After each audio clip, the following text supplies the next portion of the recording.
Alô galera, continuando aqui os nossos estudos sobre o inversor de frequência.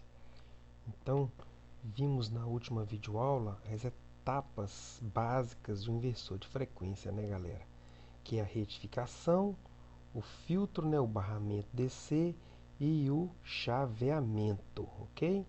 Então vamos ver o que significa isso tudo lá para o motor. Vamos lá? Então olha só. É sabido de vocês, pelas suas aulas lá com o professor Epson de máquinas, como que é determinada a velocidade síncrona de um motor de indução trifásico. Nessa formulazinha bem simples, esse Nzinho, velocidade em rotações por minuto, é igual a 120, que é aquele defasamento mecânico e físico que tem entre os polos do motor, F a frequência e P o número de polos. Então, olha só, o número de polos do motor ele é determinado na fase de projeto do motor, ou seja, o motor saiu de fábrica com 4 polos, ele sempre será de 4 polos, não tem como mudar. E ele não pode ser alterado depois de construído, devido ser um componente físico, onde as bobinas são enroladas, ok? Então o 120 é fixo, o número de polos é fixo. O que sobrou aqui? Sobrou só a frequência, então eu não posso mexer no 120, não posso mexer no número de polos. Mas a frequência, antes da década de 80, eu também não podia, mas com o advento dos inversores, nós conseguimos alterar a frequência de uma tensão alternada, ok? Então, olha só, exemplo. Se considerarmos como exemplo um motor de 4 polos, teremos, formulazinha básica, 1800 rotações por minuto. Então, a partir da simples observação dessa equação, podemos deduzir que se pudéssemos dispor de um dispositivo que permita variar a frequência da tensão de alimentação, poderíamos variar diretamente no motor a sua velocidade de rotação. Correto? Então, vamos ver agora o que acontece se alimentarmos um motor a partir de um dispositivo que permita variar a frequência da tensão da alimentação. Então, temos aqui duas formas de onda, uma com uma frequência menor, 30 Hz, né? Então, consequentemente, o motor vai ter uma velocidade menor. Para saber a velocidade, é só substituir aqui 60 por 30, que vai dar 900 RPM. Nessa outra forma de onda, vemos que as ondas são mais agrupadas, então temos aqui uma frequência maior, ou seja, uma frequência de 90 Hz. Opa, peraí, o motor é projetado para 60 Hz, eu posso alimentá-lo com 90 Hz? Pois é, o inversor ele pode te dar até, acho que é 400 Hz, mas não é todo motor que suporta isso, tá? Não é todo motor que suporta isso, mas o inversor está disponível a fornecer uma frequência de 90 Hz. Aí você vai ter uma velocidade no motor maior do que a nominal dele. Aí as limitações serão no motor, né? Se o motor suportar 90 Hz, tranquilo. Ok? Então, só resumindo, com o inversor de frequência, podemos, a partir da tensão e frequência constantes da rede, ou seja, uma tensão e uma frequência fixa, obter um sistema trifásico com frequência variável. Olha só que legal. Então, as três etapas básicas do inversor, elas são controladas por uma unidade microprocessada, que é uma placa eletrônica cheia de componentes eletrônicos de controle, para poder fazer o controle de toda essa potência, né?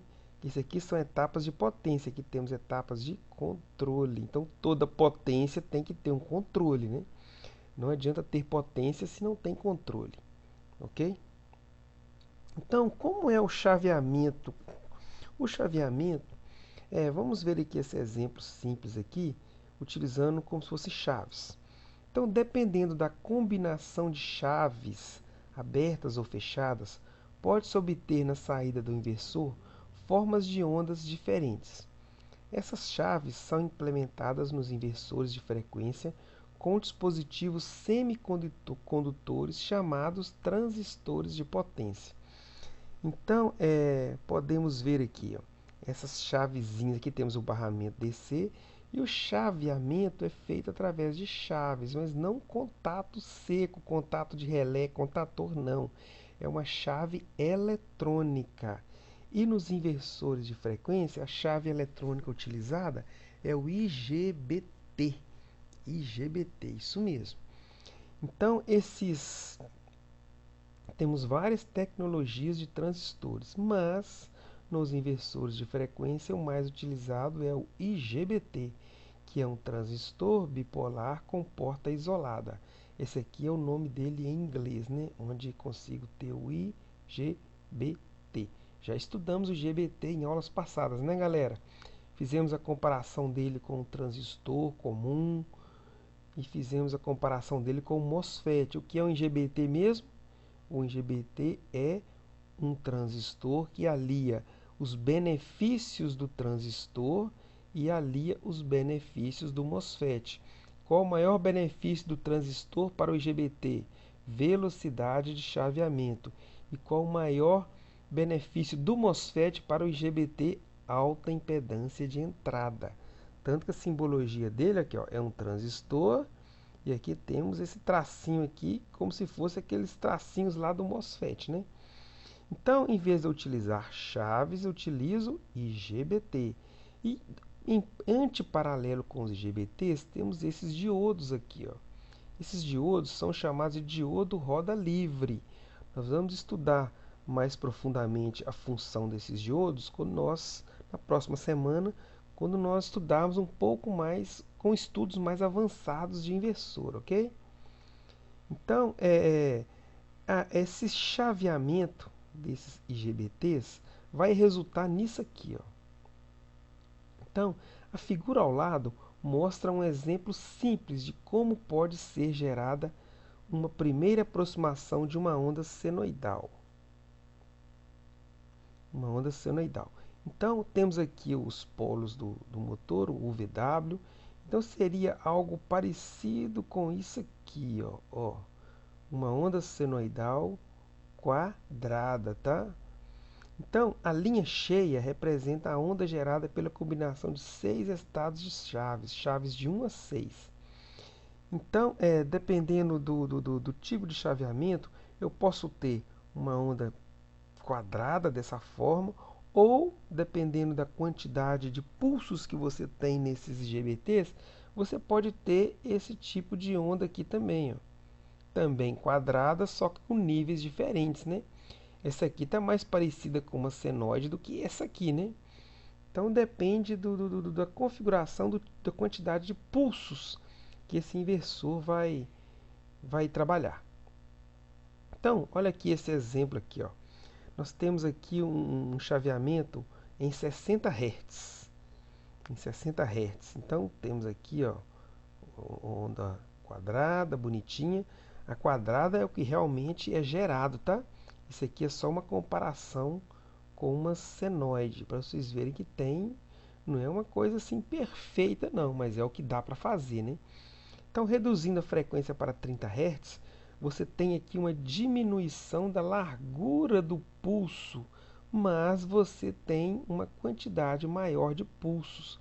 Você troca um pulso grande por alguns pulsos menores. Aí o motor vai enxergar, alinhado com a indutância desse motor, ele vai perceber uma senoide. Ele vai receber esses pulsos quadrados, mas a indutância do motor vai receber isso como se fosse uma senoide.